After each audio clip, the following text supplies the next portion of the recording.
इस वक्त इमरान प्रतापगढ़ी कुछ कह रहे हैं, जरा सुन लेते हैं इस मसले पर।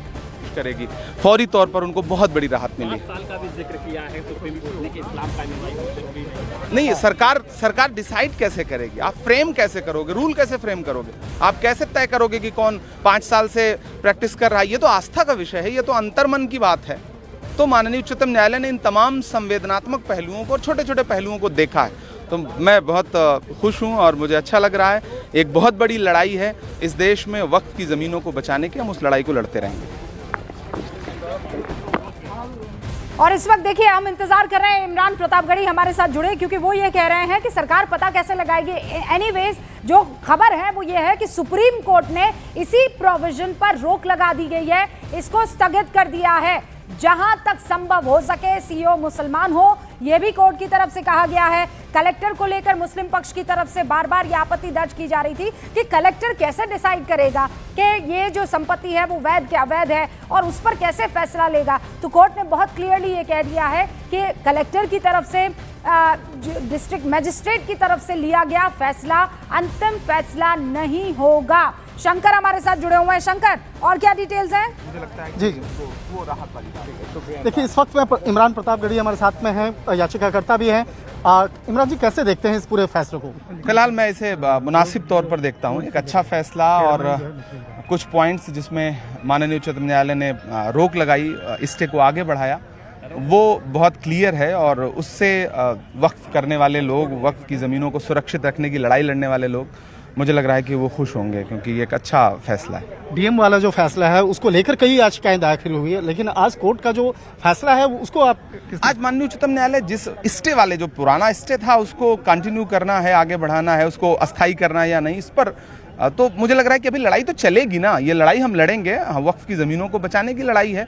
देश के वो तमाम लोग जिन्होंने वक्फ किया है या आंशिक तौर पर वक्फ से जुड़े हुए हैं, वो इस लड़ाई को लड़ेंगे, आगे भी लड़ेंगे। हम आज इसे अंतिम फैसला तो मान नहीं रहे, लेकिन जितना फैसला है इसमें 3-4 पॉइंट्स बहुत महत्वपूर्ण है और मुझे लगता है कि ये बहुत बड़ी राहत है। एक आखिरी, आप अपने शब्दों में, अपने जो अंदाज में आज इसको कैसे देख रहे हैं उसको? मैं तो यही कहूँगा कि सरकार की जो मंशा है, एक एक करके सरकार की साजिश और मंशा को माननीय उच्चतम न्यायालय पहले दिन से, जिस दिन से हम सारे लोग माननीय उच्चतम न्यायालय की चौखट पर पहुंचे हैं, कहीं ना कहीं राहत ही दे रहा है और सरकार जो है उसकी साजिशें विफल हो रही हैं।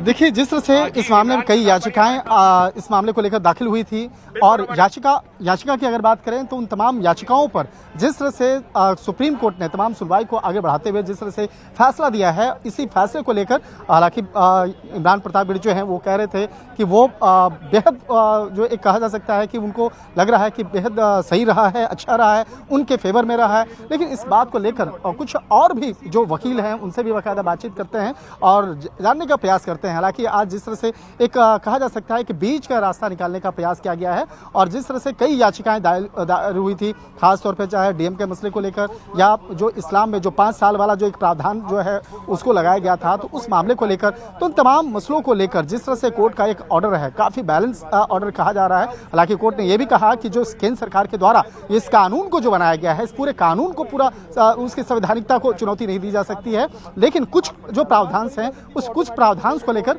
बाकायदा जिस तरह से एक फैसला है वो उस फैसले को लेकर कई जो महत्वपूर्ण जो निर्देश जो है बाकायदा वो दिए गए हैं। हालांकि इस वक्त में मैं बात भी करना चाहूँगा कि जिस तरह से कुछ वकील भी हमारे साथ में हैं, अभी उनसे भी मैं बात करने का प्रयास करता हूं और उनसे भी बाकायदा जानने का प्रयास करता हूं कि किस तरह से ये इस मामले पर जो तमाम जो आज कोर्ट का फैसला आया है इस मामले पर, और कई लोग जो हैं इस फैसले को काफी बेहतर भी मान रहे हैं। जी, छोड़ी गई हो तो हम इसको देखेंगे, इसको समझेंगे। एक पॉइंट पे हमें शंकर कुछ वकीलों से बात करने की कोशिश कर रहे हैं, लेकिन इमरान प्रतापगढ़ी से अब से कुछ देर पहले न्यूज़ 18 इंडिया ने शंकर आनंद ने बात की है। बड़ी खबर यह है, देखिए कोर्ट ने जब फैसला पढ़ना शुरू किया तो एक बात कही, उन्होंने कहा है कि देखिए ये बहुत कम हुआ है, रेयरेस्ट ऑफ रेयर केस में हुआ है कि पार्लियामेंट की तरफ से कोई कानून बनाया गया हो और उस पर स्टे लगा दिया।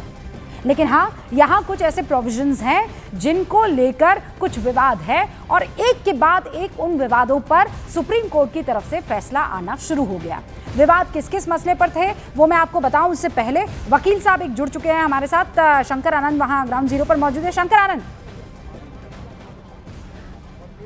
देखिए, मैं समझना चाहता हूं कि आज सर जिस तरह से आज फैसला है वो उसको आप कैसे देखते हैं, आप किन की तरफ से थे, इसके बारे में बताइए। हम दो पिटिशनर्स के लिए थे, दोनों कांग्रेस के एमपी, एक किशनगंज के एमपी जावेद साहब जो जेपीसी के मेंबर भी थे, दूसरे लक्षद्वीप के एमपी हमदुल्ला सईद साहब, और जिनका ये कहना था कि जो 3E वाला प्रोविजन है जो कहता है कि शेड्यूल 5 और शेड्यूल 6 एरिया में वक्फ नहीं क्रिएट हो सकता, वो उनकी ट्राइबल पहचान और उनकी मुस्लिम पहचान में से किसी एक को चुनने की बात है। तो इनको हमने रिप्रेजेंट किया था और आज कोर्ट ने इंटरिम उस पर अपना फैसला सुनाया है। हमारे हिसाब से ये काफ़ी बैलेंस्ड और अच्छा फैसला है, लंबा है, कोर्ट ने खुद कहा कि इट्स अ लेंथी जजमेंट, तो उसको पढ़ना पड़ेगा, तब हम ज़्यादा बेहतर पोजीशन में होंगे इस पर कोई भी अच्छा इन्फॉर्म्ड ओपिनियन देने के लिए। इसको हम आम बोलचाल की भाषा में समझना चाहते हैं अपने तमाम दर्शकों के लिए कि जो प्रमुख जो क्या क्या महत्वपूर्ण आज का कोर्ट का फैसला रहा है। जो अभी तक प्रोनाउंस हुआ है, अभी कॉपी नहीं आई है, उसके हिसाब से जो वो प्रोविजन था कि 5 साल प्रैक्टिसिंग मुसलमान होना पड़ेगा वक्फ क्रिएट करने के लिए, उस पर स्टे हो गया है। साथ ही साथ जो प्रोविजन था कि जहां डिस्प्यूट होगा वो प्रॉपर्टी वक्फ नहीं रह जाएगी, उस पर पार्शियल स्टे है। उसके अलावा जो नॉन मुस्लिम मेंबर्स हैं वो 3 से ज़्यादा वक्फ बोर्ड में नहीं हो सकते हैं और वक्फ काउंसिल में 4 से ज़्यादा नहीं हो सकते हैं। साथ ही साथ ये प्रोविजन स्टे नहीं किया है चीफ एग्जीक्यूटिव ऑफिसर का, लेकिन ये कहा है कि कोशिश ये होनी चाहिए कि किसी मुसलमान को ही चीफ एग्जीक्यूटिव ऑफिसर बनाया जाए, किसी मुसलमान ऑफिसर को।